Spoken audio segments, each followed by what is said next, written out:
Like most work situations, when black women do the right thing or do the work that others aren't prepared to do, our bosses, those who have some sort of power to protect us or at least unify our teams with public support, are quiet and nowhere to be seen. From the editor of Blackballed UK. Hello, welcome to the Tuesday's episode, which is of course a brand new episode of the Toy Talks podcast. My name is Toy Washington. Welcome. If you are new to the Toy Talks fam, welcome. Please acquaint yourself with all the previous podcast episodes. And if you are a returning listener, welcome. Thank you. How are you doing? So in this episode of the Toy Talks podcast, I'm entitling it My Mistake. And as the episode progresses, I think you'll understand the reasons why. Now, my opening quote is actually everything to do with the MP for Brent, who is Dawn Butler. But we're going to get into that a little bit later. I do want to start off by saying, first and foremost, I don't know whether it's the UK are paying for the sins of their forefathers or whether Boris Johnson's sins need washing away. But if you are in London, then you will testify of the storms that we saw on Sunday. And I actually was in the storm. I was driving on the A406 and I've seen kind of what's happened on the A406 with the burst pipes and the flooding. And I literally missed it by about 45 minutes. But by the time I got to East London, honestly, it felt like Noah's Ark, and the Ark wasn't arcing, because I felt my car going lower and lower into the water, but I couldn't reverse, so I had to soldier it.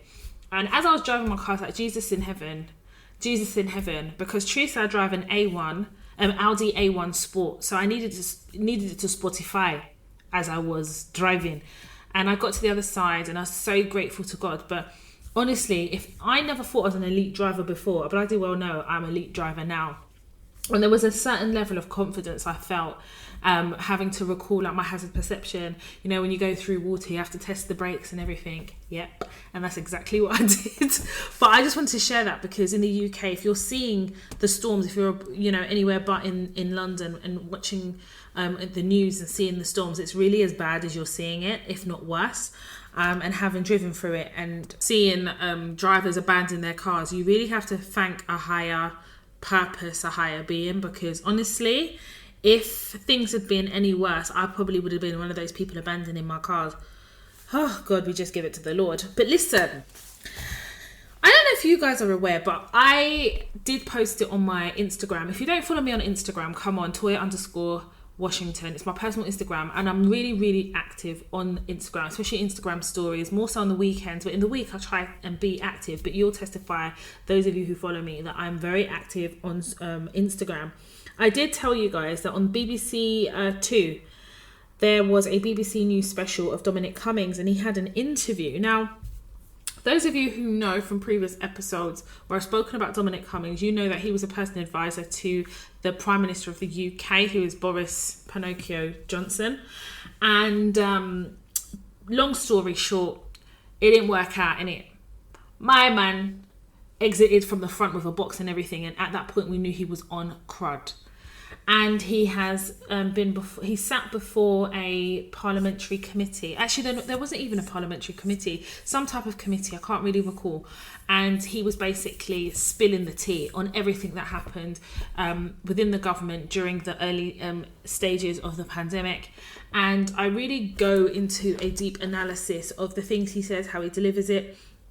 But I never actually delve deep into his motivations, and I didn't think I had to at that point, because I think the key messaging was about kind of us seeing Dominic Cummings, somewhat a privileged white man, basically selling the current government down the road by sharing all the secrets that were discussed within Number 10 Downing Street. But more so also about how he covered his own back and how he had his burn folder on site. And I think he always realised that he would have to have some form of insurance policy. But if you are interested in that episode, It is called Whistleblower, and it's part 1. Now, if you guys last week watched the BBC News special on Dominic Cummings, like I advised as a form of a case study, if you like, there was a couple of things that I really wanted to talk to you about in relation to it, because I watched it and it wasn't really very long, to be honest. I thought it'd be a lot longer, but it is an example of when you do things out of anger, because Dominic Cummings had no need to do that interview. I don't know the purpose of it. He was already before the committee. He really allowed us to see him more so as an employee of the UK government, primarily Boris Johnson. And actually, he gave us a really interesting insight into everything we already knew, but more so from the perspective of a scorned employee to an extent.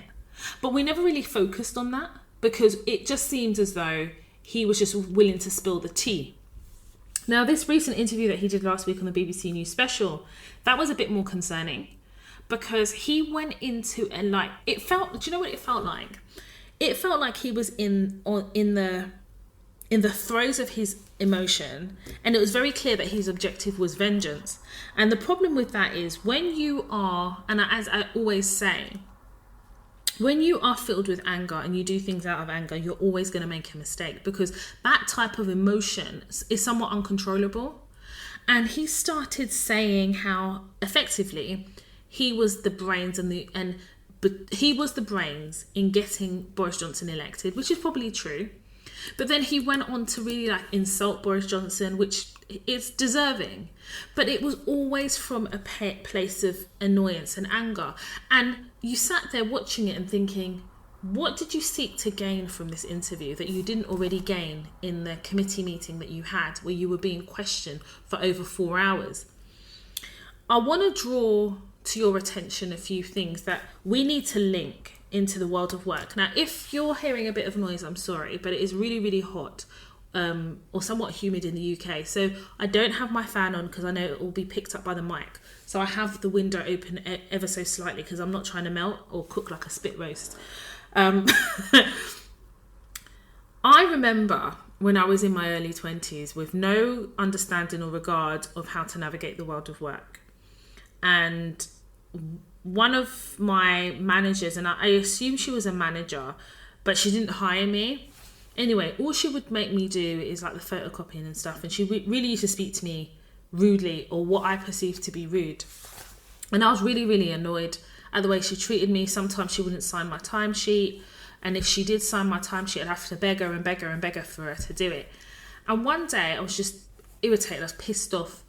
Now, I was an agency staff, but I never really understood the difference between permanent agency staff. I had it that even though I'm an agency staff, I'm still a member of staff, which is my first mistake, because yes, I'm a member of staff, but remembering I don't have the same legal protections as a perm member of staff.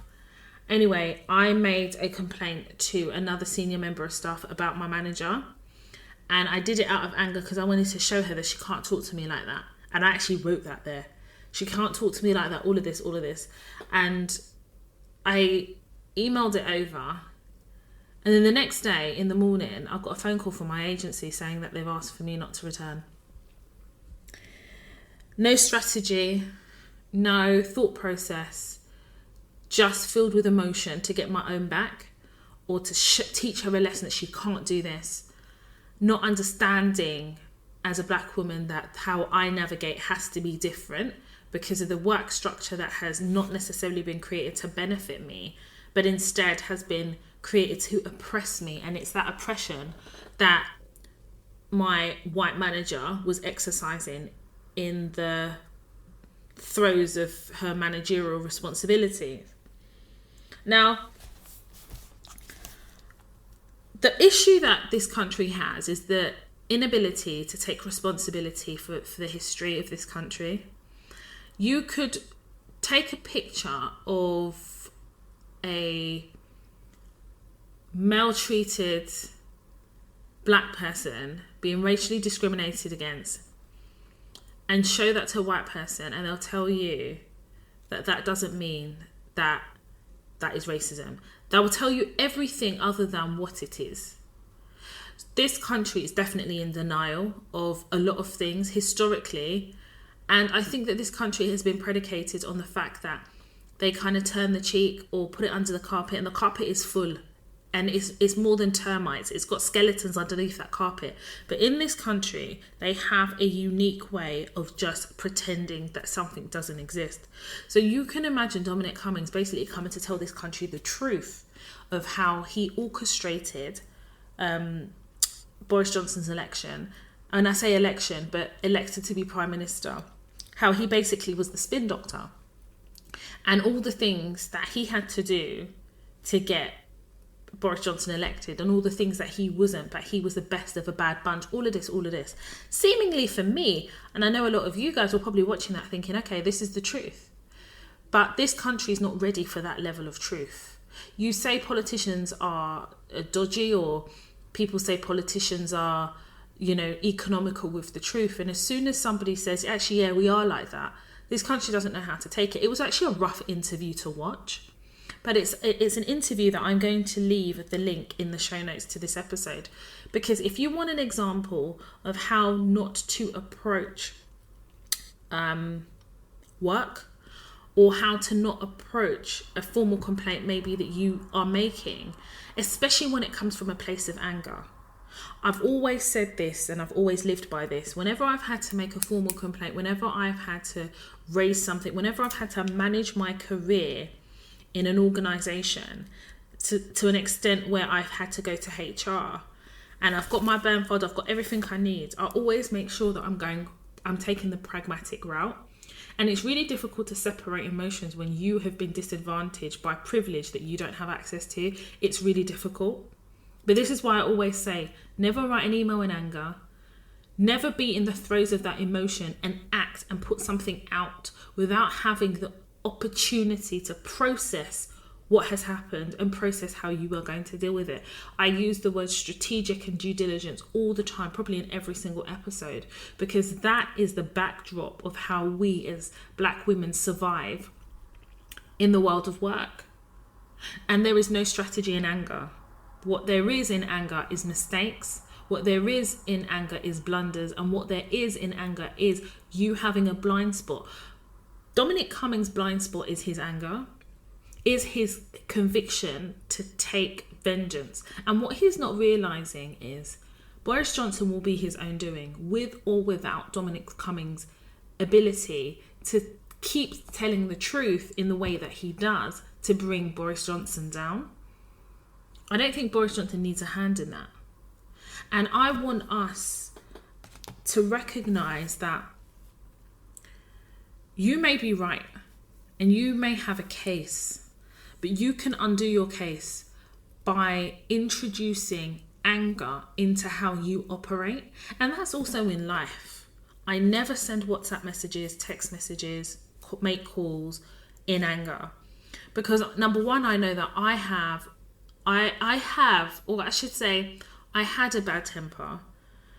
I still have that bad temper, but I have a lot more control over it. So it means that I know when it's time to walk away. Even at work, at least once a week, I walk away from my computer because there's always someone stupid, someone dumb that will anger me. And it could be from maybe a macro aggression. It could be from a downright disrespectful message. And it takes a lot of willpower to understand that you have to walk away to be able to respond in a way that covers your back and protects you. And it takes time to get to that point. If you want an example of how not to deal with things, if you want an example of somebody who is solely committed to seeking vengeance, then you need to watch the BBC News special on Dominic Cummings. Because I was really disappointed in him because he had done everything strategically right. Yeah, he had done everything he was supposed to do. He had his burn folder. He had within that burn folder, he also had pictures. He had WhatsApps. He had emails. The current government are terrified of Dominic Cummings, absolutely terrified. When he did the BBC News special last week, he displayed a weakness that was exploited by the interviewer. she kept goading and goading, and you could see that he was getting a bit irritated, almost like, I'm telling you this and you're not believing me. I'm telling you this and you're seeking to look at me, look at Boris. And it was almost quite infantile in the way he responded, and he lost a lot of credibility through that interview that he did last week. Credibility is a really, really important topic. I mention it in various episodes quite sporadically. But credibility is the difference between whether you can possibly, well, I don't want to say win, because I don't think the right word is win, but credibility is basically almost the bedrock on how you are able to challenge constructs like we see in the world of work. Your credibility is based on you, your reputation, but also how you've gone about in handling things and the way you explain those things and maybe decisions you've made. Initially, Dominic Cummings' credibility was really high. We believed him because we saw ourselves, well, kind of in him, insofar as we identified with being the employee. We identified with that. We could understand certain things, and even though he wasn't coming out smelling of roses, you almost could understand as an employee why he took the decisions that he made, or at least why he has now come out to speak out against the government. He quickly undid that last week, because now we see somebody, when somebody is motivated by vengeance, they're emotionally unstable because they are looking for gratification that they have gotten one over on someone. And with every question where he was probed in that interview last week, it was almost like the veil of anger was getting lower and lower and lower and lower. And then the question is, why are you doing this? Why have you gone onto the BBC News to be interviewed? What is the end game? What is the end goal? And I actually wrote that down, like, what is your end game? Because all you're doing is exposing yourself. Now, if your sole objective is to expose Boris Johnson, there's ways of doing it. Like, for instance, when he was releasing WhatsApp messages and he was tweeting, it had more effect. You know, when things were happening within the government, you know, Matt Hancock basically having an affair, I expected some tweets from Dominic Cummings. Do you understand? Or maybe he could have quoted something he had said to the committee. I think it's a parliamentary committee. I think so. Well, he could have, do you understand? Like, he could have controlled the narrative that he has been trying to communicate. As black women, we understand how, well, some of us understand how the world of work operates. We understand that we enter the world of work often on the back foot. Yeah?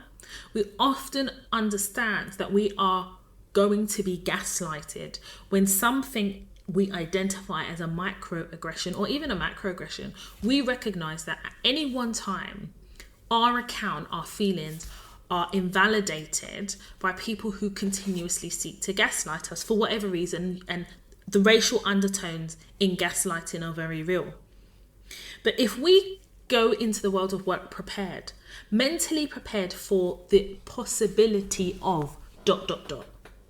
then we already are empowered ourselves to go into these workplaces and understand that we have to apply a level of strategy. There is a privilege that Dominic Cummings has, as we know, but there is a privilege that he has whereby he hasn't been sued. No police has turned up to his house as yet. MI5, MI6 are not at his house. And yet he keeps spilling the tea of the government and nothing has happened. I was asking one of my friends, I said, didn't he have to sign the Official Secrets Act? And he probably didn't, you know, because the level of risk he is taking in exposing the government, it tells me that he's in a pretty comfortable position. He's fearless. But rather than be strategic about the way he does things, he is led by emotion. And now that is eroding his credibility. We're seeing him now as a scorned ex-employee. And I don't know about you guys, but a scorned ex-employee doesn't elicit the type of reaction that Dominic Cummings is looking to achieve. You know, every time he opens his mouth, when I get past his scattered teeth, I just keep thinking to myself and I keep saying, why are you here? Why are you doing this? I'd rather him say, I would have respected him more if he said, this is why I'm doing this. And whatever that was the reason, or whatever that looked like, we could respect that. But as he was being probed and probed and probed, and we watch him self-sabotaging, I think we have to start appreciating that we know that the government is nonsense. We know that Boris has done some and said some things that are not only just questionable, but actually untrue. We'll get onto that a bit later. But I don't think that Dominic Cummings has a strategy, and it is solely because he is so consumed in rage. How many of you in the world of work have been so consumed with rage, rather than check your employment contract, rather than create a burn folder, rather than look in your burn folder, rather than do the things that would protect you, you've exposed yourself by you leading with emotion. And there has to be something said about leading with emotion. Any emotion, but leading with the emotion of anger. We're not robots. I'm not sitting here saying that you're not allowed to be angry. Far from it. But you have to come and take a step away from anger to understand that in order for you to be able to self-represent, in order for you to hold people accountable for the bullshit that they do, especially in the world of work, you have to take a step back and look at things pragmatically and start protecting yourself and understanding what you're up against in order to know how you go about enforcing what is right whilst not exposing yourself. And that is literally the moral of the story when it comes to Dominic Cummings and his interview last week. So I will leave the link to the show notes. Have a look, have a listen. And I think that even in the throes of that emotion, if he actually took a step back, I think he probably looks back and probably regrets the interview that he did last week. He could have just left it at the committee meeting that he did, because that was 4 hours of a man that has come there to tell us things that we already knew, to tell us things that we didn't know. He had pictures, he had damning evidence. These people are quaking in their skid-marked shorts and skid-marked briefs, but instead he overexposed himself, eroded his credibility, self-sabotaged, and he's now, no one's really reporting the things he said. They're reporting why he said it, how he said it, and what his end game is. And that, I think, is disappointing, because I think he's got so much to tell us, but it will get lost. It will get lost. The press will just bury it. Because after his interview last week, I don't think we've heard much about it. I know there's a couple of people are probably listening to this thinking, what, Dominic Cummings did an interview? Where was that? But I'll leave it in the show notes. You guys go have a look. So, last week was a week. Oh, what a week. What a week. What a week. So, where do I start? Should I start with Sindy? Or should I start with Simon? I don't know. Okay. Let's start with what happened last week. So, where I live, there's a lot of security here. And I have a security key that lets me into where I live. It's double gated. And my security key wasn't working. Now, the problem is with the security key not working is I can't get access to where I live without the security key. So I can't avoid it. I would have to kind of get that key reactivated. So I went to the security office, and everybody who lives where I live, we all have a security key depending on where you live within here. So I went there and I was wearing my like Primark pajama bottoms. I had an oversized t-shirt. It was really hot. And also I'm not leaving the confines of this area. I'm literally walking 2 seconds up the path to go to the security office. So when I get there, they said, oh, we can't find your details on the computer. So I said, no worries. I handed her my ID, my driving license, and she says, yeah, well, I know it says you live here, but I don't have you on the system to compare this to. I said, okay, fine. Well, what would you like me to do? Because I need access to my house. So she said, let me go and call my manager.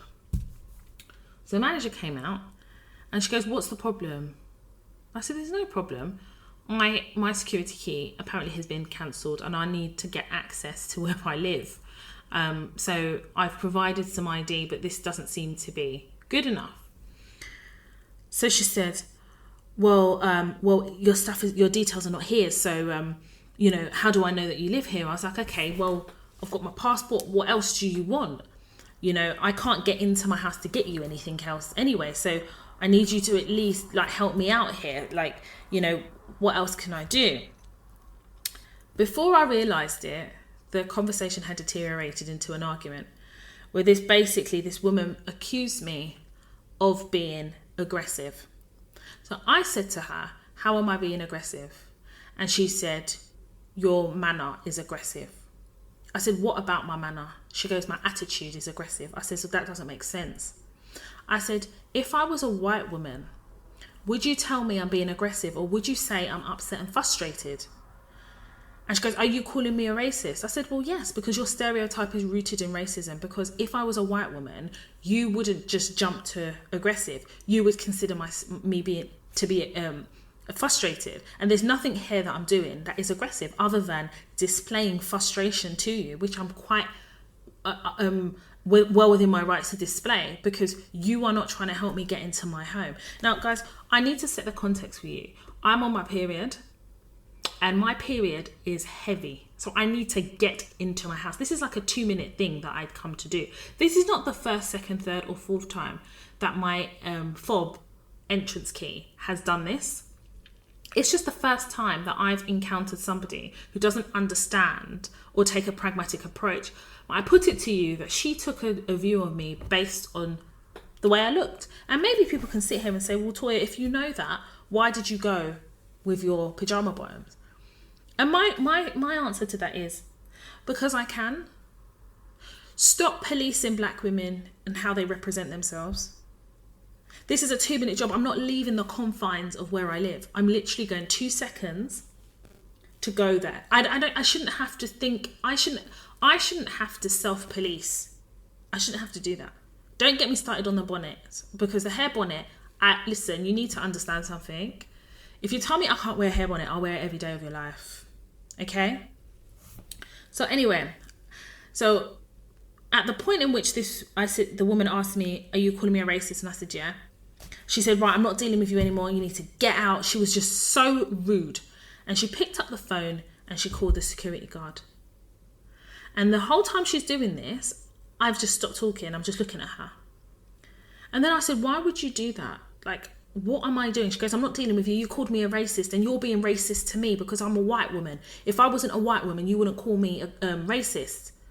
And in my head, I was like, and I said to her, and I'm going to put my hands up. I says, the fact that you can accuse me of being racist because I've told you you're being racist and you're telling me I'm racist because you're a white woman. And if you wasn't a white woman, I wouldn't call you racist. And I basically said to her, I'm not going to teach you about racism and how it works. But you accusing me of being racist because I've accused you of being racist is not how racism works. So as I'm saying this, the security guard, now he is huge. I'm 5'4", I'm tiny. If you see me in real life, you'll be like, oh my God, Toya, you look tall on social media, but it's just angles. I'm really short. This guy basically stood so close to my face, he didn't even have a mask on. And I said to him, as I'm trying to talk, he won't let me talk. He goes, excuse me, madam. I was like, I'm going to give you 2 seconds to take 4 steps back. I said, you better take 4 steps back right now. He took the 4 steps back. This white woman had pulled a Karen.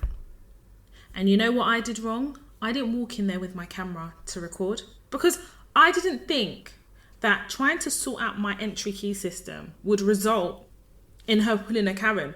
This has happened various times before where my key system hasn't worked. The security guys have been lovely. They sort it out for me. It's easy to prove I live there.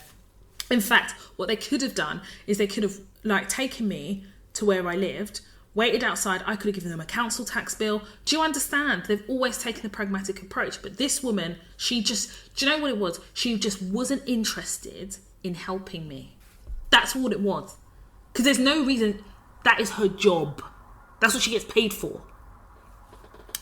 So I could see I wasn't going to get anywhere. I was getting more and more angry because I'm looking at this security guard who's a black man, and I'm thinking to myself, this white woman has pulled a Karen. And I don't blame him, because he's probably looking at this woman thinking, I know her, but I don't know you.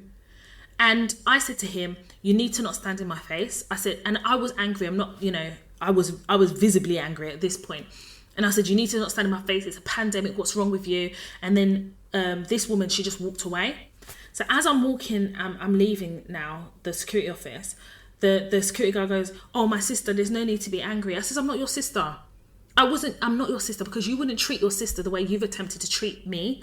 And rather than understand what's happened, and even if you don't want to understand what's happened, you chose aggression. You were aggressive. I walked away. As soon as I got home, I put a formal complaint in to the manager of the security office, because what this woman doesn't know is I know the manager there. Of course I know the manager. This has happened 4 times. I came home, told Kay, his key entry system, fob security system, security key wasn't working either. So one of us has to be in the house to let the other one in. 2 gates. It's just... So the next day, in the morning, I went to the security office. And before I'd got there, I'd called up and they told me they told me which manager was on duty. And the manager on duty is not the manager that I know. So when I got there now, the manager on duty was a black woman. I told her who I was, where I lived. She invited me to her office. So I went into her office. And she said, that her colleague had made a complaint about me. So I said, did you read the complaint? She said, yes. She said, but there's 2 sides to every story, so I want to hear from you. So I told her, I explained it to her, and I said, listen, I accused her of being racist because she asked me if I was accusing her of being racist. So I had to tell her that yes. Because when you gaslight someone, because she was gaslighting me, when I tried to, and she was gaslighting me because I was telling her what the issues were, and she was trivializing them. My inability to get into my home, I'm not going to stand there and say in the middle of a security office, by the way, I'm on my period, it's really heavy and I need to change my sanitary pad. I'm not going to say that to her. I said, but at the point in which she doesn't even afford me the opportunity to be frustrated, she's just jumped to me being aggressive. There was nothing in my behaviour that would lend itself to being aggressive. I was behind a screen. I had my mask on.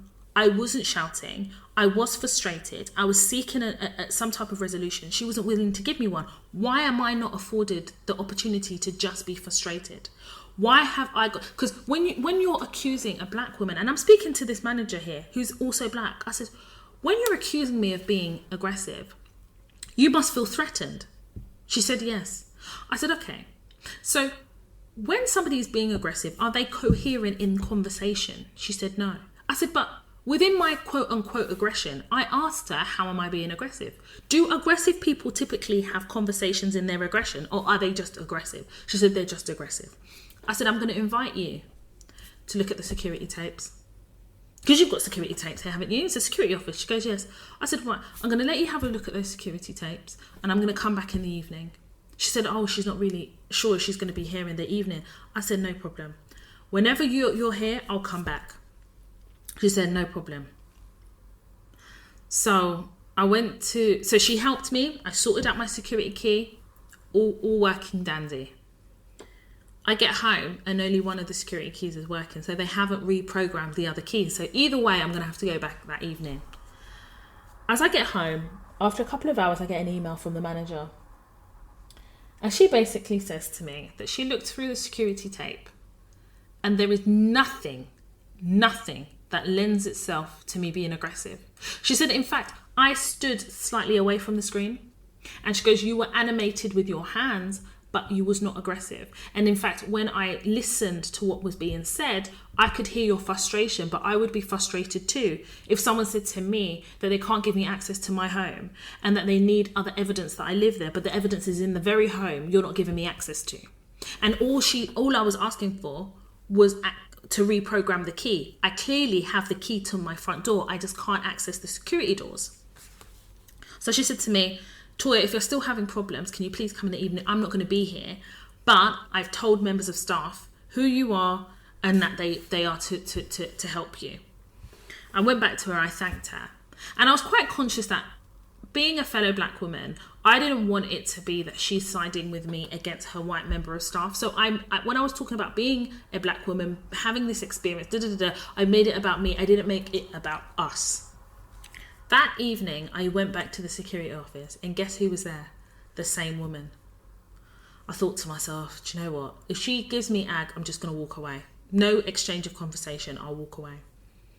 As I got to the desk, I said to her, listen, these were reprogrammed, but this one's still not working. And I need access to my garage. I can't get to my garage. Sorry, not garage, my underground parking. She said to me, excuse me, madam, I need to apologise for yesterday. I don't think I handled it very well, but I was offended when you called me racist. I said, really? She said, yeah. I said, listen, I accept your apology, because if I don't, it makes me as wrong as you. And whether you are honest about your apology or not, you're still apologising. But I'm going to ask you to use this as a teachable moment. When a black woman is upset, it doesn't mean that she's aggressive. When a black woman is frustrated, it doesn't mean that she's aggressive. When a black woman displays any type of emotion, it is not always that she is aggressive. I think that you need to understand that when you tell a black woman that she is being aggressive, and she's very clearly not, what you're basically saying is black women are not allowed to feel anything without having to excuse or explain their feelings so that you are made to feel comfortable that she is not being aggressive. If I was a white woman, you would afford me the grace of considering that I was frustrated and maybe describing my behaviour as frustration. You wouldn't call me aggressive if I was a white woman. And that's the point I was trying to make. That is rooted in racial stereotype. That's what it is. It's rooted in racial stereotype. So when you ask me if I'm accusing you of being racist, you mentioned race. You said racist. I never called you racist. But I agreed that you are. Because if you think you are, then you are then, isn't it? And you being offended is the reason why you pulled a Karen. And in pulling a Karen, you threatened my life. Because when that security guard stood in my face, you didn't ask him to stand back. In fact, you goaded him by saying nothing. And your silence constituted his behaviour. Your silence gave him permission to be aggressive towards me, the very aggression that you're accusing me of. I said to her, at the end of the day, I'm allowed to be frustrated, but you never gave me the grace to be. You were annoyed. You said to me, you're annoyed that I called you racist. You were offended. I says, but that speaks to your white fragility. Why is that my problem?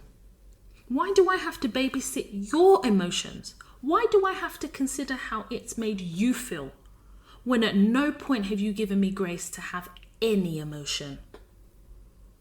I said, I'm gonna ask you to use it as a teachable moment.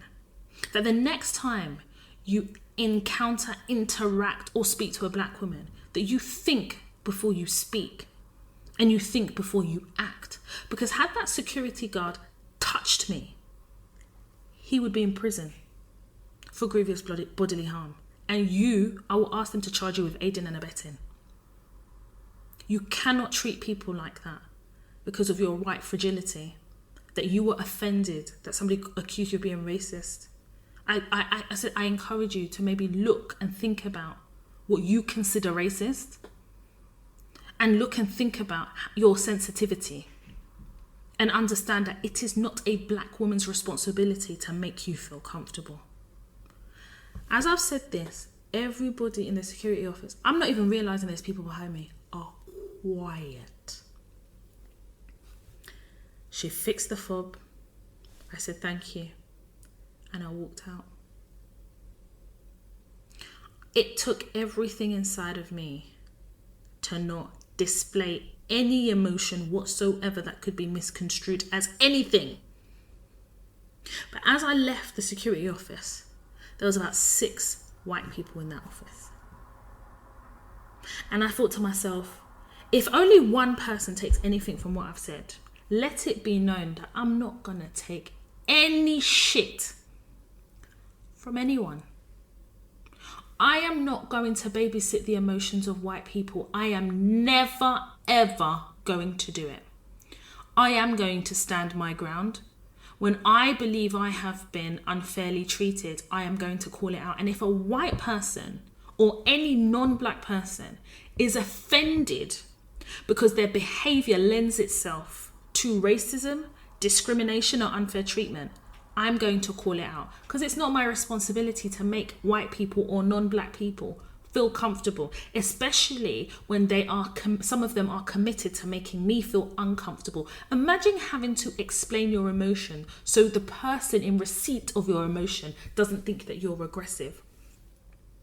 I put it to you that when that manager of hers looked at that security camera, she understood not only exactly what I was saying, but more so as a fellow black woman, understanding firsthand, knowing that as a black woman, we are constantly labelled, and those labels are often rooted in racial stereotype. We don't stand a chance in trying to be anything other than their stereotype in situations whereby we are trying to assert ourselves. A white woman can do it, say how she feels, talk, be angry, and it's just, oh, she's angry at the situation. But when you accuse somebody of being aggressive, that means you feel threatened. You feel threatened. If you didn't feel threatened, you wouldn't call the security guard. I had to give her grace in accepting her apology, not because I had to, not necessarily because I wanted to, but actually because I felt like that was just the right thing to do. Because in accepting her apology, I still come out of that situation knowing that I've been vindicated. The security cameras vindicated me, and she knows it because I'm sure her manager told her. But then my question is, if I didn't go back to the security office, would she have afforded me that apology to my face? Probably not. But the ancestors have their way of doing things. I wasn't to know that when I went there to speak to the manager and they reprogrammed my key that one of them wouldn't be working and I'd have to come later on that evening. And it just so happens that the same woman is on shift. But then I think to myself, that situation could have turned really, really bad really, really quickly had the security guard refused to take the steps back that I asked him to. Isn't it so sad that he was used as a pawn in that woman's emotional display of feeling attacked or feeling as though she was being threatened, when in fact the only person that was threatening me, was being threatened, was me. You pulled the Karen card and got a security guard to stand in my face, and at no point did you think that that was aggressive. I wasn't in your face. I was nowhere near her. I was behind a screen. I say this to say that this white lady thinks that she's an ally. She said it to me. She says, oh, I would never, ever be racist. You know, I was so offended that you called me racist because I understand. I don't see race. I see you. I says, but that's the problem, because when you see me, you should see my race too. You know, I've spoken about allyship in previous episodes. And allyship can be quite dangerous when the person that you are being an ally to is trying to teach you trying to teach you that your allyship is also rooted in fragility and rooted in stereotype, you still have work to do. I think some allies think that because they're allies, or because they classify themselves as allies, there's no more work to do when it comes to them. When it comes to them unlearning behaviors and unlearning attitudes and unlearning things. Listen, even as an ally, you are still learning. You have to learn. And what better teacher than the people that you are lending yourself to be an ally to? The problem is with allyship is, even in allyship, there are some people, and in my case, this lady, that doesn't understand that her white fragility is a threat to my life, is a threat to me. Because she seeks to tap in her white fragility when it suits her. That is dangerous. Because your white fragility will always trump me as a black woman. Because that is how society and the structure of racism works, and the structure of oppression works. Your white fragility is oppressive in nature because it seeks to remove any responsibility from you, to take responsibility for whatever it is that you've done or doing or thinking or treating me. But instead, you make me the object of your fragility, and that puts our lives in danger. Some people do not know how to be allies, and they think that because they're allies, you can no longer teach them or tell them or explain to them where they've gone wrong. I would never be racist. Oh, not me. How dare you call me racist? White people, non-black people are offended when you call them racist. But they don't understand that racism is often rooted in how you treat people. Sometimes racism is an unconscious bias based on race. That is racism too. People think that you have to use the N-word to be racist. That's not the only way that racist people display racism. People think that you have to call them something derogatory. Sometimes it's the way you treat people. It's the way you tap in or activate white privilege. That's also a form of oppressive racism too. Because you are using your status in society that, remember, racism requires power. Yeah. So you're using your status in society to further oppress somebody who does not have access to that same power because of the colour of their skin.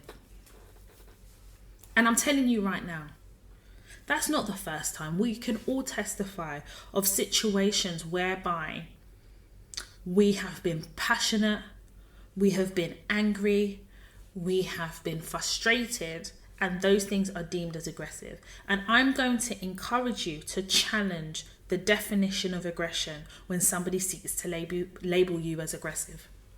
And I think it's high time we start using the words that we have been taught or we have learned. Or stop gaslighting me.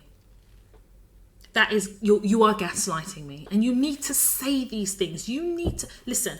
I believe that the only way we are going to challenge things in the forefront and in the audiences and in the faces of racism, the only way we're going to challenge these things is by calling them out. I genuinely believe that. I understand there's certain situations where you can't always do that. But if you have your burn folder and you're doing your due diligence and you are gathering evidence, that gives you the platform, the backdrop, the support to be able to say these things and to ask these questions, knowing that you have evidence to back you up. Where I went wrong is when I saw this white woman, I should have put my camera on. And that is what I'm going to do from now on. Whenever I have an interaction with a non-black person whereby I may be frustrated or I'm talking about something that can be deemed as me being annoyed, I'm going to put my camera on. Because all it would have taken is one of them security cameras not to be working, and it would have been my word against hers. And I'm telling you that apology wouldn't have come. You see, when you get people in a tight corner and there is evidence, unequivocal, unrefutable evidence, we're not always blessed with that gift to have that evidence. But when one is confronted with that level of evidence, especially knowing that her manager is black, there was no way out of it. She had to take responsibility for something. I can't apologise because I ain't done anything wrong. I have done absolutely nothing wrong. I was annoyed. I was annoyed at her inability to want to help me. I was frustrated because she wasn't listening to me. She didn't hear me. She didn't want to hear me. I was scared because I'm on my period, honey, and my pad is full. I was uncomfortable because she had called a security guard who was the way he stood in my face. Listen, if that man had coronavirus or symptoms, then I would have had to self-isolate because there's a likelihood I could have contracted it just because he was so close. There was a complete disregard for being in a pandemic. And in that situation, he did not care. If I had shaken my head the wrong way, lifted my hand, maybe put my hand in my bag, this man could have physically removed me from that place. He could have physically removed me. Do you understand the severity and the seriousness of what happened? And I'm hoping by sharing this with you and how I dealt with it, that it will help you. And listen, not all situations are going to be teachable moments. And sometimes it's actually exhausting that we are also teachers. Amongst every hat that we wear in society, we are almost always also teachers. But in that moment, I just felt compelled to school her. Because I'm thinking about the next black woman that's going to walk in there. The next black man that's going to walk in there. I'm thinking about the next black person she interacts with and feels uncomfortable or feels challenged. Is she going to reach for the aggressive card? Who will she be tapping in if there was a next situation? Will she tap in the police? So I had to use it as a teachable moment. And little did I know that in the security office, there was like 5 people in there, 5-6 people in there. And it's unfortunate, isn't it? Because I know that if I was dressed a different way, there is a possibility that she would have probably dealt with me differently. Maybe a slim chance. But I am not going to be commanded and dictated by society of how to present myself. If I am in my house, I need to go to the security office. If I want to wear my PJs, that's what I'm going to do. Because I still pay my bills the same way. Yeah, I still pay into society. I'm still taxed at the same rates as everybody else. I owe anybody no explanation. You can't police me in life and then police me where I live. You're mad. So I want to move on to Sindy. Now, if you don't know who Sindy is, Sindy works in my workplace. She's one of my work colleagues. And I have spoken about her in the podcast before. I've spoken about her in Office Martyr Part 1. And also recently in the episode entitled Factory Reset. So those of you who recall, Sindy is the lady that basically made the comment about Malcolm X being mad. And I'll let you listen to Factory Reset to get a bit of a context in terms of what was said. So a little update. Sindy kind of doesn't work in my organisation anymore where I work. She has, I don't know how I don't know how to explain it other than to say that Sindy has been afforded a grace as an Asian woman that as black women we would never get. She has kind of been in work, hasn't been in work, been unreliable. And for some reason, unbeknown to myself, my boss has kept the door open for her. Or at least that's what Sindy has told me. Long story short, Sindy has the option to return in September. And I guess we just have to watch this space to see if she returns. Now, before all of that happened, in terms of her departing, the day that she came back, having been off for about 2-3 weeks, coming back for a day and then being off again, she rung me her first day back. And she basically messaged me at 8 o'clock in the morning. I don't respond to messages at 8 o'clock in the morning. She then texted me. And then, so she sent me a WhatsApp, she texted me, she messaged me on Teams, and then she called me on Teams. And basically said to me that she had spoken to my boss as had been planned, and my boss apparently ripped into her about all the things that she had done wrong. And my boss basically wasn't happy with kind of her performance. Now, I'm going to go on record to tell you that Sindy is a really, really good commercial contract consultant. She's good at what she does when she's actually there to do it. When she's staying out of the passer, when she's actually in the throes and in the thick of work, I think she's actually quite good at what she does. I'm able to identify that with her. The problem that she has is she takes on too much, and she makes so many promises, but she doesn't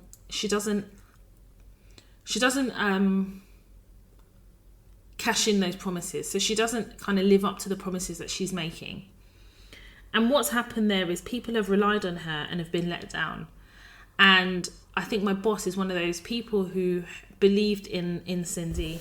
Sindy would promise all these things that she's going to do and she's going to introduce into the team and everything. And it's either wrong, there's so many mistakes, or it ends up being passed to someone else because Sindy can't cope. And this was like a reoccurring theme with Sindy, where she would commit to certain things. Nobody would ask her. We'll be in a team meeting and maybe an action will follow, and she would always volunteer herself. She would always centre herself. And part of it is because she had her own objective. She wanted to be my boss's deputy. So she saw it as an opportunity to preside over the team by taking on all these responsibilities and being almost my boss's right hand, but not really realising that she was not actually going to see anything through. And that's the problem with Sindy. She doesn't follow through on anything. So whilst she may be good at what she does on the face of it, she doesn't follow through. When she does follow through, she follows through really well. But kind of what I realised is everybody has a story about her. And I know this because the team talk, right? And within the team, I'm the person that I've been there the second longest. So people tend to come to me for stuff if they need help with something, or for commercial contract advice. People will come to me, right? And I think that is more passage of time, safe pair of hands. And I think also because they can see that I do really love what I do. And people generally feel comfortable to talk to me.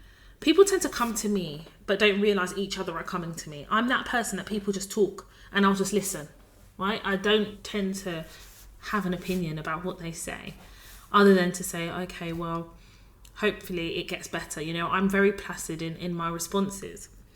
And I found out that Sindy had been bullying a member of staff, actually a really lovely woman that I work with, and bullying her, like putting things in emails, you know, sending quite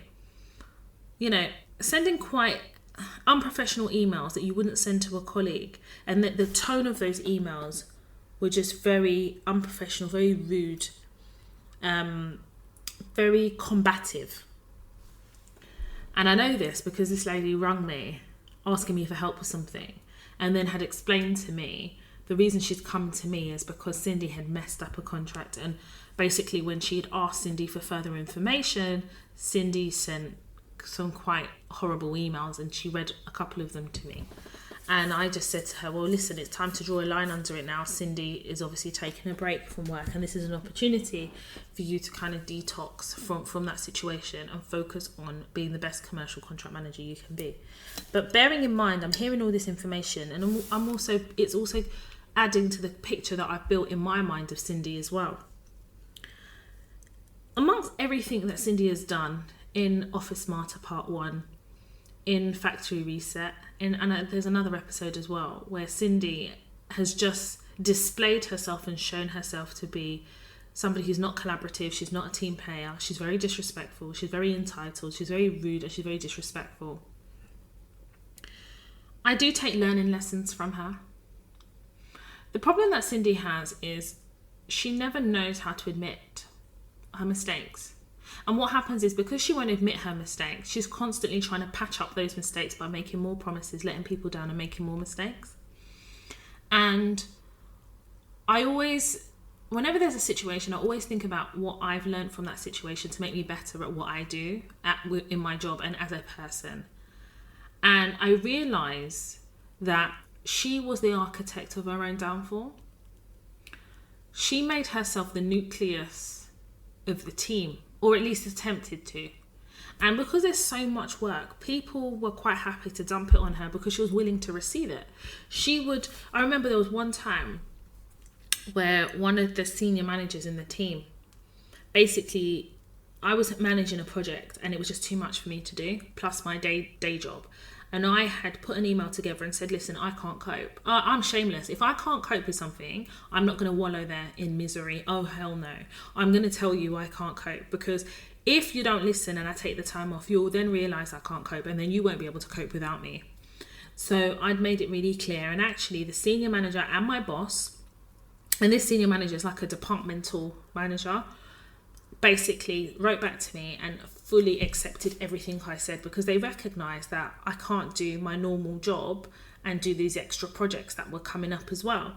So then the senior manager said in an email, we need to look at getting additional resource to take on this project, because this project is growing arms and legs. So in a team meeting where this came up, Sindy said, I'll do it.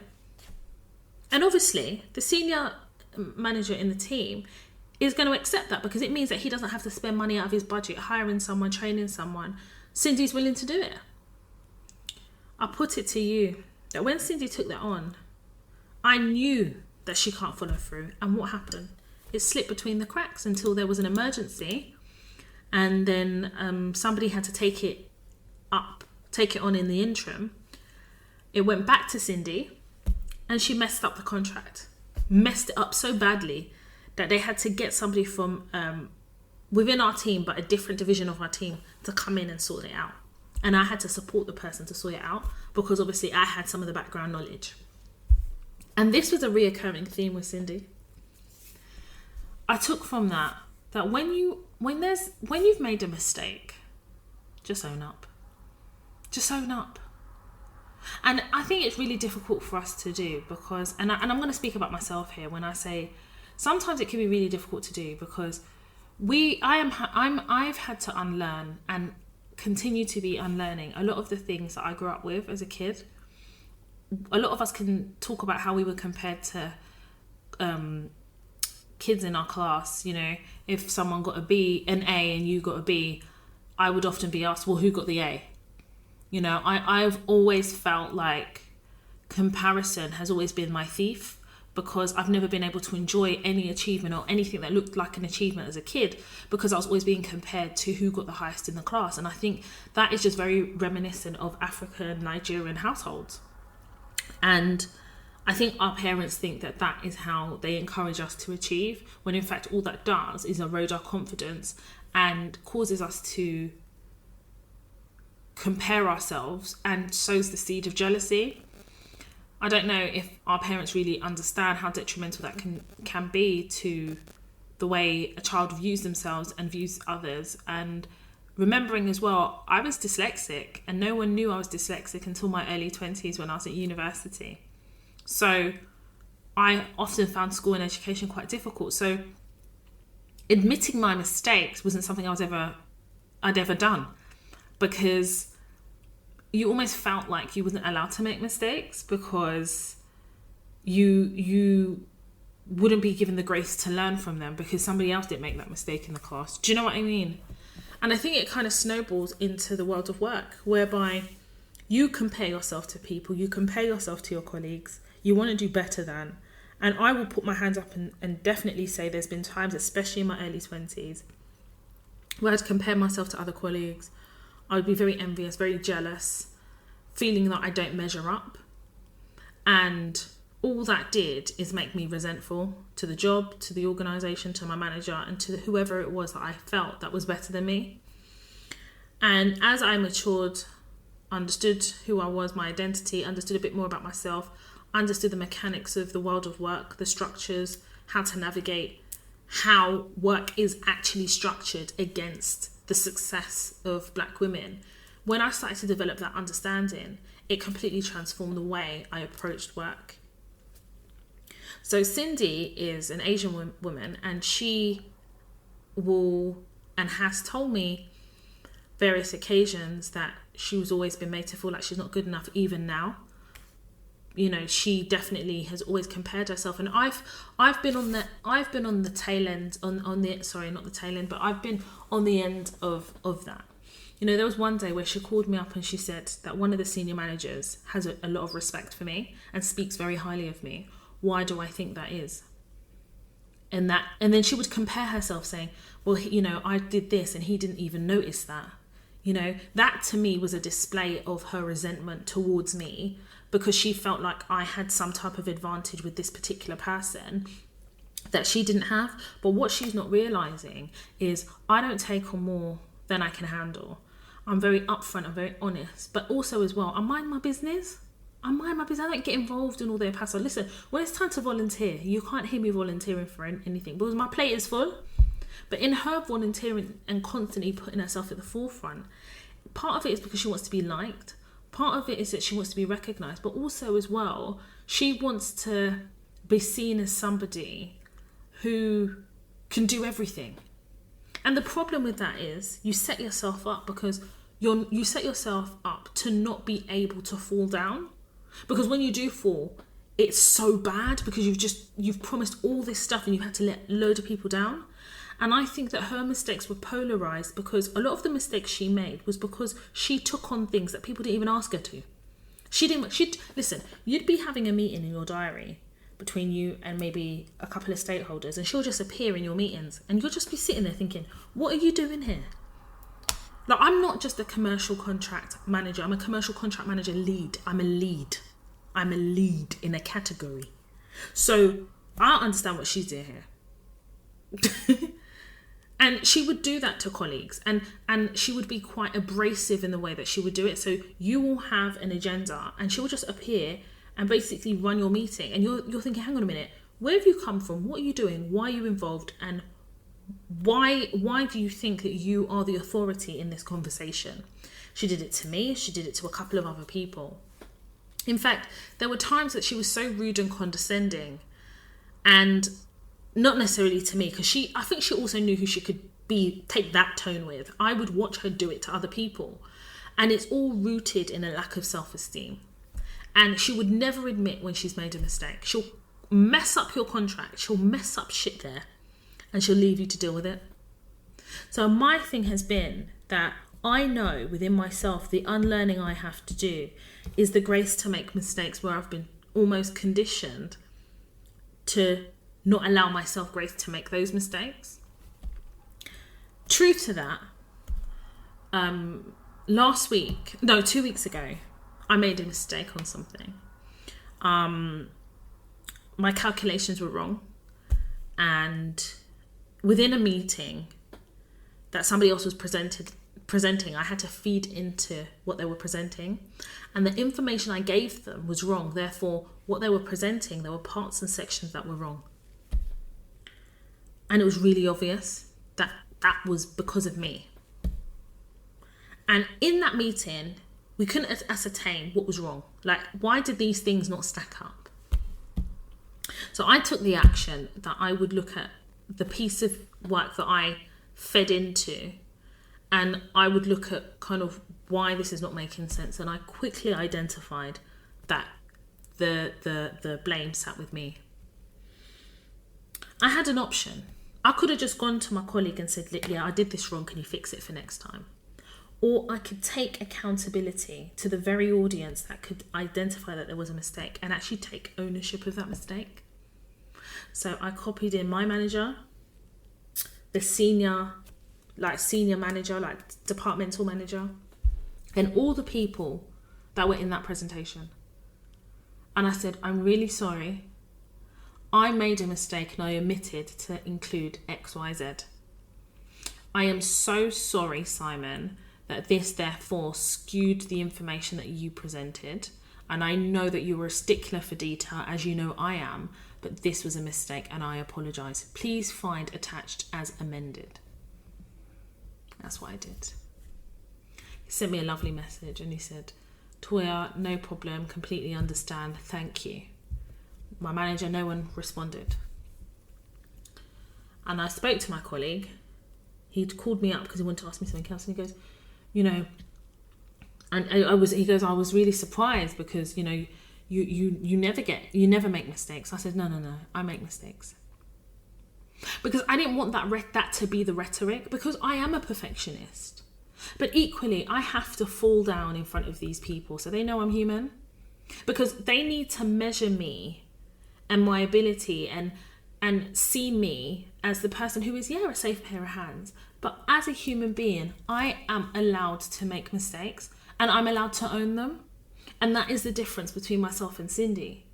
Even if she makes mistakes, she'll fight to the end that she hasn't made this mistake, or she'll just ignore it like it doesn't exist. And the thing is, people cannot relate to people they can't identify with. You have to be able to identify, like the backdrop of identifying with somebody is you see yourself in them, or there's something that you can identify that is similar. Did you understand? The fact that I've admitted this mistake, listen, they could turn around and say, actually, you know what, Toya, your assignment here is done. No thanks. Yeah, they could. It's a risk, right? It could be like a little stain on my name. Or maybe someone's keeping score of my mistakes. But do you know why I don't care? Because I know that as a subject matter expert, my work speaks for itself. And if you want to judge me on mistakes that I make, then I need you to show me somebody who doesn't ever make a mistake. I want you to show me who is perfect. Life doesn't work like that.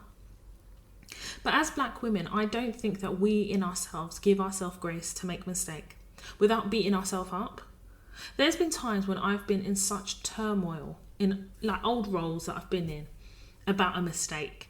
I've apologized so many times that even the apology is annoying to the person receiving it, because I make it such a big deal to apologize and seem humble in my apology. And I've even cried at work years ago now, because when I look back, I know that it was fear of losing my job. It was fear of being seen as irresponsible. It was fear of somebody thinking I'm not good enough. And that's all rooted in, as a young woman growing up, understanding and feeling as though I wasn't good enough. So for me, then, mistakes was confirmation of that. Can you see how toxic that thinking is? Because when we take it into the world of work, we understand that the world of work is a jungle. So if we then beat ourselves up for making mistakes, does that mean that we see ourselves as superhuman? Why are black women not given the grace to be human beings that has emotions, has feelings, and makes mistakes? There has to be something said about how dangerous that rhetoric is, because that could lead to depression. It could actually lead to It could lead to you doing yourself out of a job. I've done that before. I remember I made a mistake in a workplace I was working at, and I didn't want to admit the mistake because I was scared. I was scared of being judged. I was just scared. And when I was asked about it, I lied. And then I was caught up in the lie, and the lie was found out. And I quit so that I didn't have to deal with the repercussions of my lie. I was 23 going on 24. And I really liked that job. But I think it was rooted in the fact that I never thought I deserved that job. So when I made a mistake, rather than own up to it and give myself the grace to learn from it, I just didn't admit it. I didn't want to tell the person that actually I know I was supposed to do this action and I didn't do it. And the domino effect is X, Y, Z. And that was because I forgot. It was my mistake. Putting the wrong information in an email was my mistake. And I think when I look back, I know that was rooted in not even feeling that I deserved to be there. So it was almost like I was looking for any opportunity to wave goodbye. And the goodbye was my punishment for the mistake. Can you see the toxicity in my thought process? So this is the reason why now, if there is a mistake, I own it. And I'm going to own it in front of the audience I made the mistake. And if you want to judge me for it, then you have to judge me then. That's up to you. I'm a human being. Imagine someone saying, oh, you never make mistakes. I was surprised to see that. That already tells me that actually the image that this person has of me is of perfection, and that is completely wrong. Being good at my job doesn't make me perfect, and I don't want to be, because I don't want to be measured against the measuring stick of perfection. I recently made another mistake at work, and funny enough, my predecessor made the exact same mistake. The exact, to the letter. And as soon as I saw that my predecessor had made that mistake, my predecessor is a white lady. So it was identified, my mistake was identified, and my predecessor's mistake was identified. And the person said to me, how come you two have made the same mistake on two separate things and you never worked on it together? And I said, well, because it's easy to make this particular mistake, because in this document, the question wasn't clear. So when I was answering, I wasn't necessarily looking at the underlying question. I'm trying to not kind of say what it is, but I wasn't looking at the underlying question. I took it on face value. And so did my colleague, who was my predecessor. And I guess the problem is with mistakes, sometimes we don't understand the gravity of those mistakes, and that's where the fear factor comes in, because you're like, well, in not understanding the gravity, I've decided what the gravity is, and I'm really afraid of the repercussions. And if the repercussion is somebody puts you on, I don't know, what do they call it? Disciplinary, or gives you a warning or whatever, I guess you have to be able to justify why the mistake was made. And I think that there needs to be grace given. Sometimes it's absent-mindedness, sometimes tiredness as well. Being overworked, burnout can lend itself to making mistakes. And I think when we don't allow ourselves the opportunity to learn from the mistakes, we do ourselves a disservice, and the likelihood of that mistake repeating itself again is really, really high. So if I'm an example of anything from this episode, let it be said that if I make a mistake in life, my friends will tell you, people around me, they will tell you, I own up to my bullshit. I learn from my bullshit. And I've had to take that attitude into work, because if not, some of these people we work for will cause us to have a nervous breakdown in the pursuit of the perfection that they themselves don't possess. When are we going to allow ourselves the opportunity to also be human? We know we're human, but sometimes we get so caught up in how society wants to see us. We're trying to live up to this false narrative of perfection. Look at your 5 fingers. Take out your hand and look at your 5 fingers. Are all your 5 fingers equal? The answer is no. My dad used to tell me to do that sometimes, especially when I got older. Say, hold out your hands. Are your 5 fingers equal? They are not. Because your hand is not perfect. Everybody's hand is different. Everybody's ability to process information is different. When people are learning a job, they say, oh, when you're learning, you can make mistakes. Even in the throes of that job, 5-6 years into the job, 2-3 years into the job, you're going to make mistakes. Let us not underestimate also the current pressures that life has lent itself to, the pandemic. People have lived in a society of late whereby mental health has been polarized. Stress, anxiety, even things that happen in your personal life, as much as we try not to, sometimes it bleeds into your work life.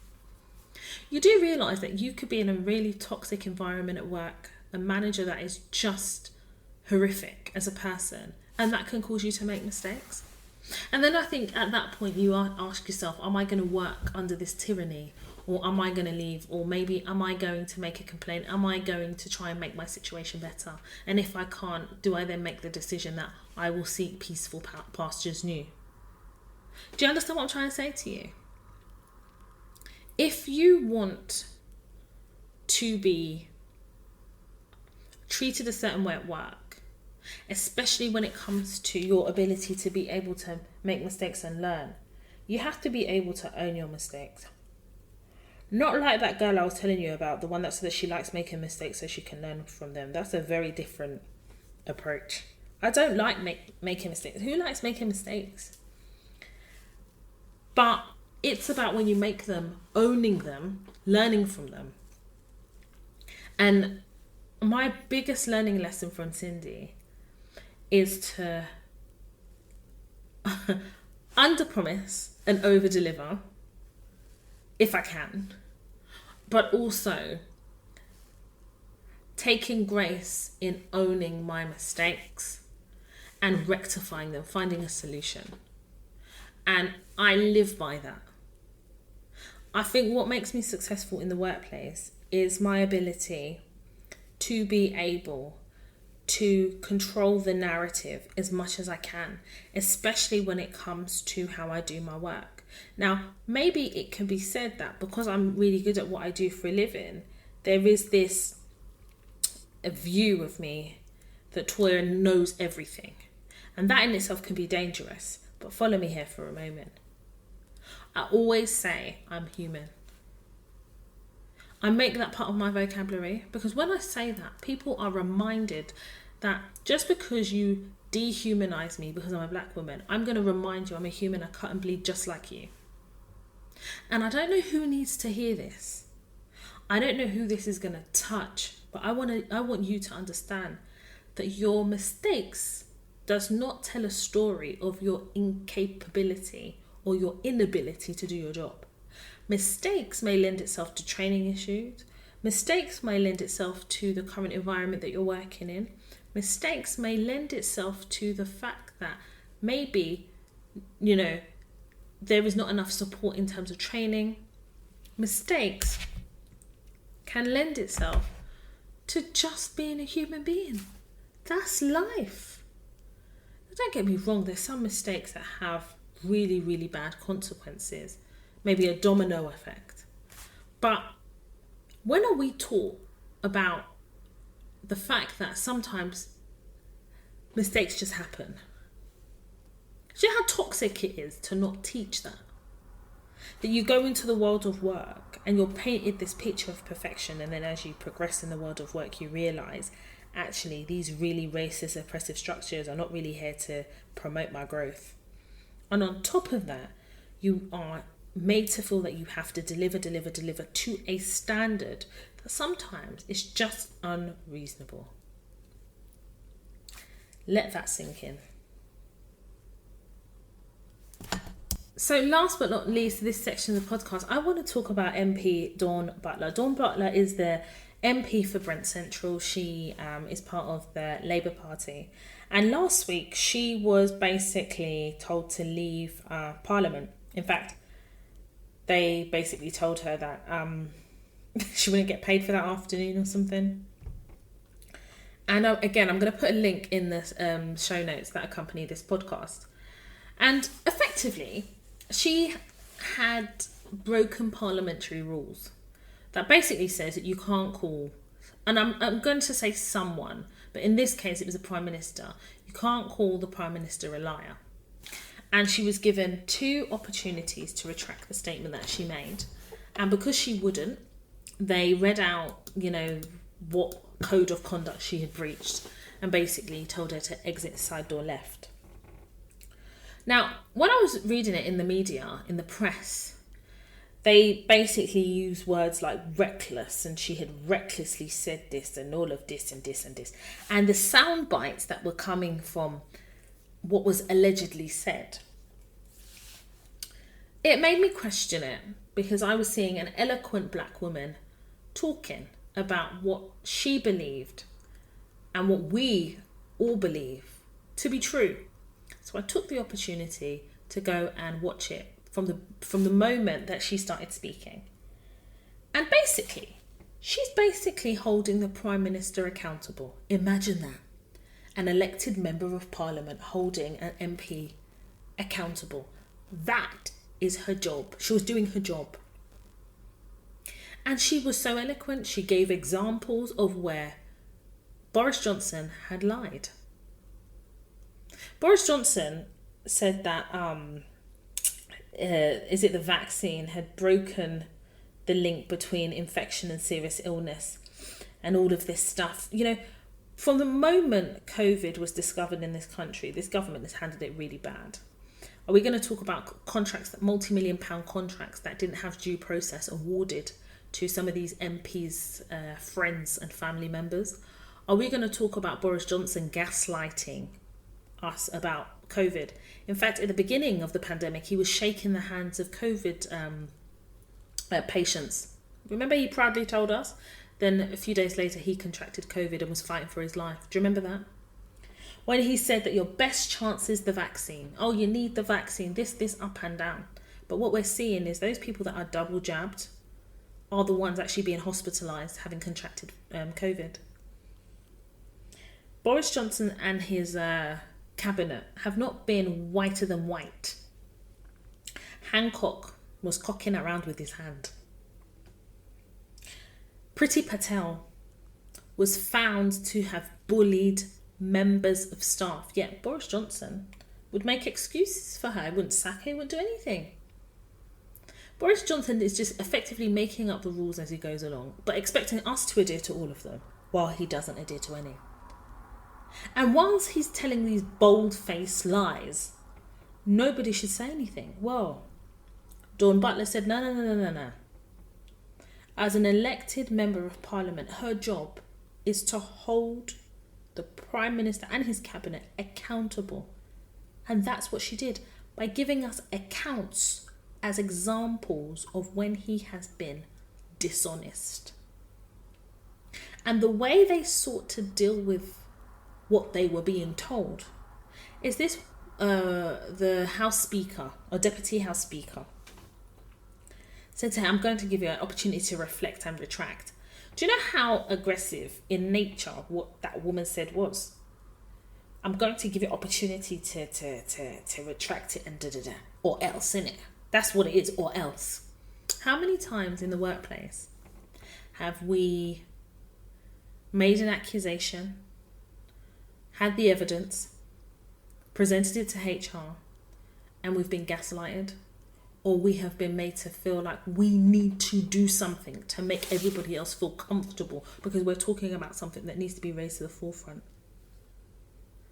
And very gracefully, Miss Butler said, I've had an opportunity to reflect and actually I stand by everything I said. She left with the same manner of grace that she delivered her speech. But what was really, really annoying for me was that the leader of the Labour Party hasn't actually come out to defend Dawn Butler. Because if we think about it, Dawn Butler did what she was employed to do, employed by the members of the public in her constituency, and then she was told to leave. And I would have expected, is his name Keir or Keir Starmer, as the leader of the Labour Party, who in our workplaces we would consider her employer, to support her. And he's been silent. Do you know how deafening and how dangerous silence is?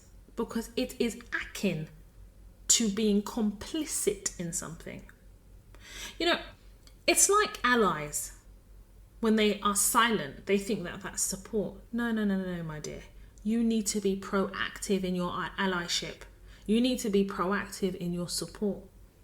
But as black women, we often understand that sometimes when we stand and stand for something, we often have to stand alone. How many people or how many of us in our workplaces have we had to stand alone in the face of something that is completely obvious? How often have we been left out to dry by our managers, human resources, organisations as a whole? How many of us? Because I know that I have. When Dawn Butler addressed the House, it wasn't as though she said, oh, Boris Johnson's just a liar. She wasn't expressing her opinion that wasn't backed up with something. So she had the evidence for it. Now, I have seen subsequent interviews of Dawn Butler, and she said that she was well aware that in delivering that speech that she would be accused of, and quite frankly, she knew that it was breaking parliamentary rules to call the Prime Minister a liar. But for her, the consequence was justifiable. The consequence of being asked to leave was justifiable. And I'm going to say this to you. She was asked to correct the record by withdrawing what she said. When she spoke, she stood on her own as she spoke. No one defended her when she was asked to leave, but she did so with grace. As Black women, we understand that we have to often stand alone. If you're looking for your colleagues to support you, they say they're going to write a statement on your behalf. Listen, sometimes some of these colleagues are just trying to save their own job. If you don't get to a point where you understand and accept the reason why I keep telling you to build your burn folder, let some of these examples that I've used in this podcast episode be the reason. We are past the stage now of willful ignorance. We are past the stage of willfully accepting nonsense. And we need to now be responsible as Black women ourselves to protect our reputations and our careers. Because if you think that in this world of work that things are equal and fair, it doesn't work out like that. If you think that in the face of what is obvious, people will stand up and support you, sometimes we're just not given that grace. People have their own objectives and motivations and reasons. And I'm not even going to sit here and lie. It is exhausting navigating and working whilst Black. It is very tiring. But what is the alternative? You have to be strategic. You have to be committed to having a strategy of how you are going to approach the world of work. You have to have objectives that are going to keep you in line, that's going to keep you on task. Because your assignment, listen, in every organization you have an assignment. Whether it is that you want to gain experience in a different field, whether it is you want to climb the career ladder in a particular organization, maybe it's that you want to earn a certain amount of money. Everybody has an objective. So my question to you is, how are you achieving that objective? Are you looking for that manager to have your back? Listen, some of us do. I'm not going to lie to you. A lot of opportunities I've had in the world of work have been created by white women who have opened the door for me. But I know I'm only as valuable as I make them look good in the delivery of their jobs. I understand that often I'm used as a commodity, and I think we need to be honest about that. Often we are used as a commodity because if you think about it, we're best in class at what we do.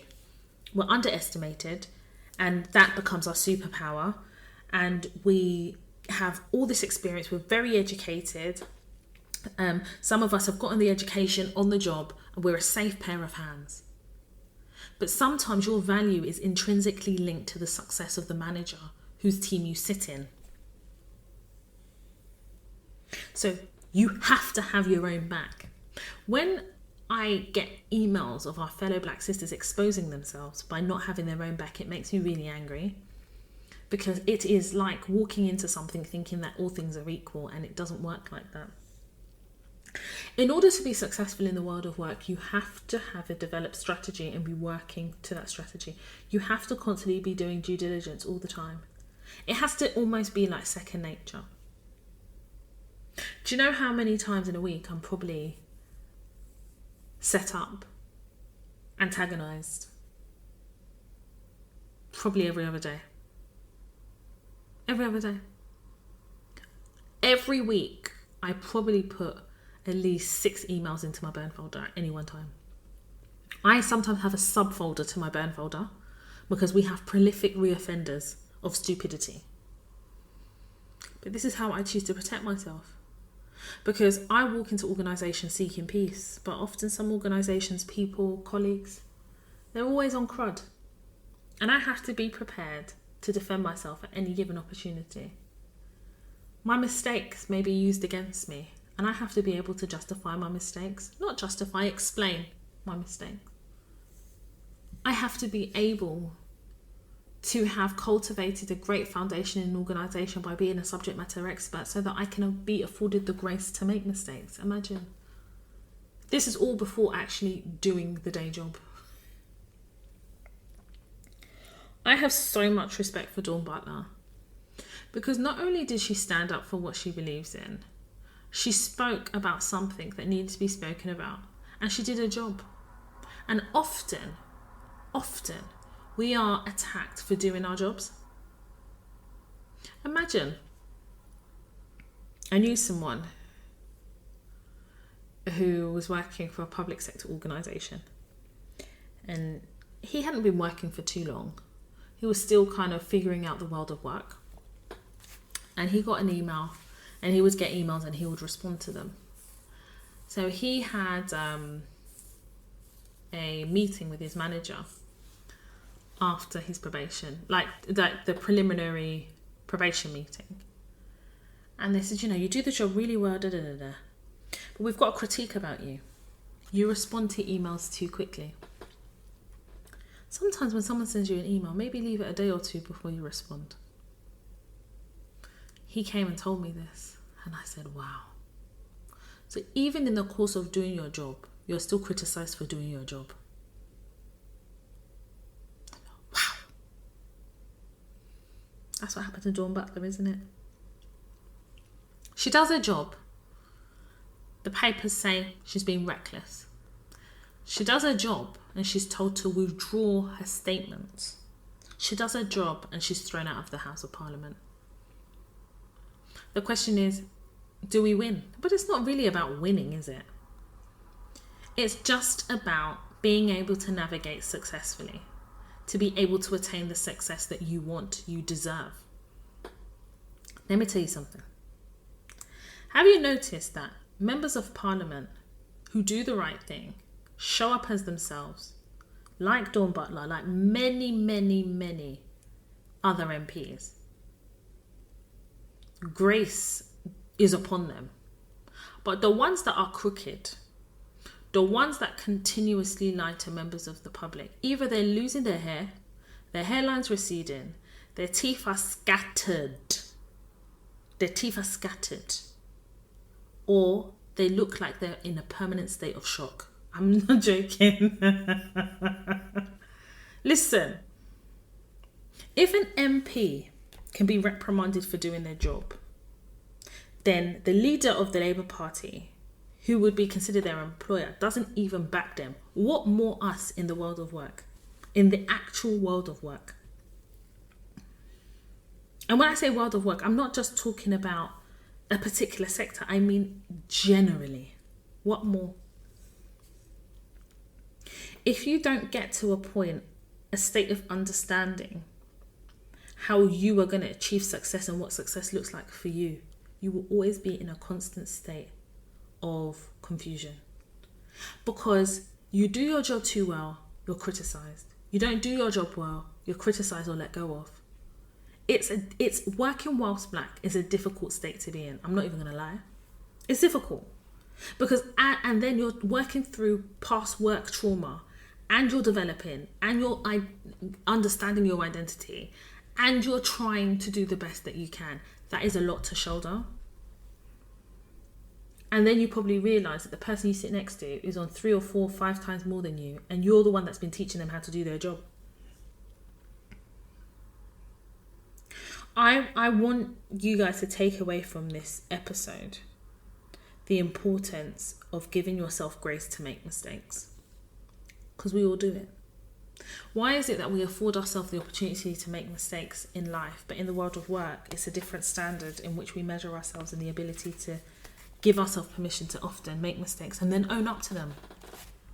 The problem is as well, because we feel so guilty and we're so fearful of the mistakes we make, we don't own up to them, we defend them, we excuse them, we cry, we apologise, we beat ourselves up. And all that does is slowly starts to erode at the person that you are.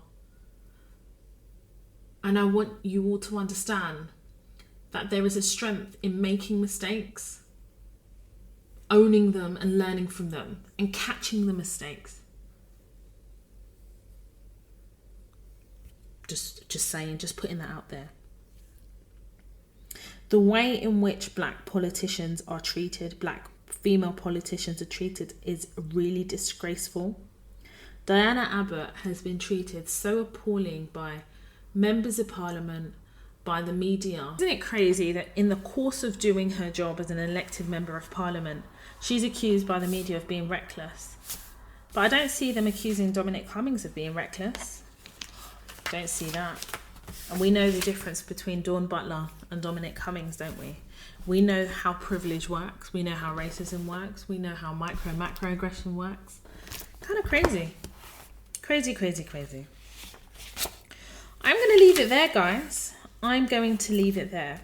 You guys know that I always have a section. I say always, but I have introduced a section to the podcast where once a month I have a hashtag, Toya Plugged Me, where I talk about black owned businesses, black owned brands that I'm really loving at the moment. And it's an opportunity to share those brands with you guys, but also to promote black owned businesses. I am a black owned business myself, but I love the fact that we are being a lot more intentional about our spending.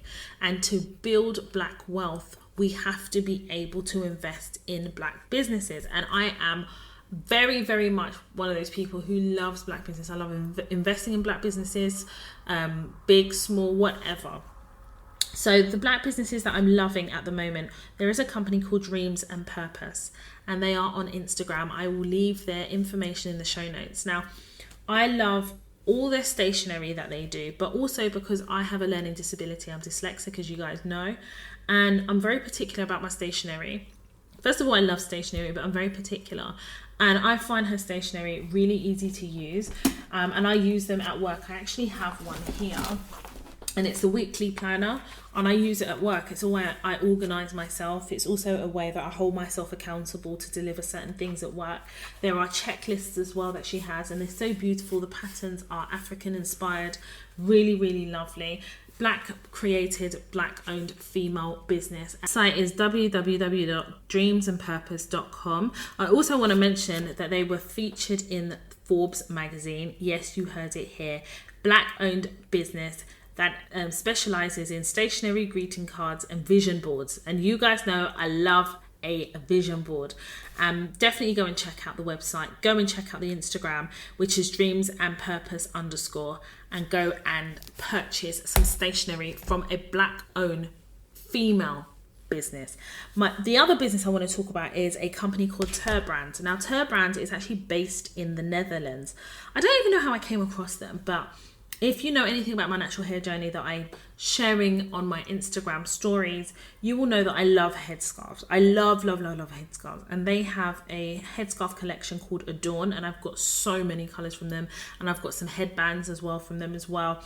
And the website is www.terbrand.com. That is spelled TURBRAND.com. Again, another black owned female business based in the Netherlands. The Instagram page is absolutely beautiful and the products are beautiful, and it's actually fast shipping. I wasn't actually charged any extra for coming from the EU or anything like that.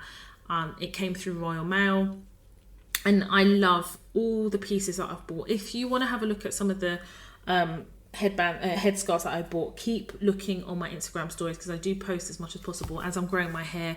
My hair is in that awkward stage, so I'm not sure how to style it yet. I'm still figuring it out. So I love a good headscarf. So make sure you go and visit Terbrand. They've got an Instagram page of the same name, and of course their website terbrand.com. Right, so I am going to leave it there, but I am going to say that I received I received many emails, but I received a particular email from a black queen. And this is probably the most thought-provoking, most emotive email I have ever received in the history of Toya Talks. And I need to respond to her. And she's given me the permission to actually share that email on the podcast. And the reason I haven't done it yet is I haven't been ready to share it yet, because it's going to require me to talk about a topic that I don't feel that I have the range to talk about right now, because in order for me to have the range, I'm going to have to unpack certain things. Yeah. And equally, I think that the email is so thought-provoking that it needs to be afforded its own segment on the podcast, and I'm going to do that in the next couple of weeks. And before then, I am actually going to write to her, and I needed to be in a frame of mind to focus on my response to her. I've not been moved like that by an email before. I froze as I read it, but I won't keep you in suspense. I will share it in a couple of weeks, but I just want to share that because I know some people are probably thinking, Toy, have you got any dilemmas to read, and and hopefully next week we can get back on the dilemmas. And that leads me to my next point. If you've got any work related dilemmas, can you please email hello@toytalks.com. Your anonymity will be protected. I will not divulge any information that is personal to you. I will not mention where you work or things that would make you easily identifiable, but I will share on the podcast what the dilemma is, and I will advise you over the podcast about the dilemma, in the hopes that we can support you and provide you with a response that you are able to use. If you want to follow me on my social media, I've mentioned it before, I've got a personal Instagram page. I'm very active. The handle of my Instagram page is Toya_Washington. The Toy Talks podcast itself has an Instagram page, Toya_Talks. If you want to follow me on Twitter, my handle is Toya_W. That is Toya_W with the hashtag Toya Talks or Toya Talks podcast. If you want to follow me on Snapchat, my handle is Toya Washington, all one word. And of course, if you want to follow me on Clubhouse, it's Toya Washington, all one word. And we have a house on Clubhouse that is called Toya Talks. And I do sometimes host rooms, although I haven't hosted one in a while. And I will be hosting one soon. Also as well, I ran a poll on my Instagram page. And I asked you guys, do you want me to start vlogging? Is that something you'd be interested in? I'm thinking of vlogging like my summer, but not uploading it until like September, October. Let me know your thoughts. Send me a DM if you didn't participate in the poll. So far, people want a vlog. And if you guys know me, if you've been following me for a while, you know I do have a YouTube channel. I do. It's called Ms. Washington. MS Washington, Ms. Washington. So go and have a look there. They're like old content. I haven't posted for a really, really, really long time. But I'm just thinking it might give people an opportunity to get to know me better. Also kind of see the life that I live in terms of kind of managing my work. So I have a 9-to-5. I'm a consultant. I'm a commercial contract manager.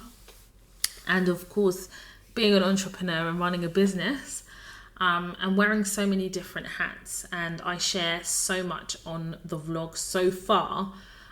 Just more so just to give people a bit more perspective and also introduce Toy Talks to people who maybe are not aware of Toy Talks, because I know the work of Toy Talks isn't done. It's not over. It's far from over.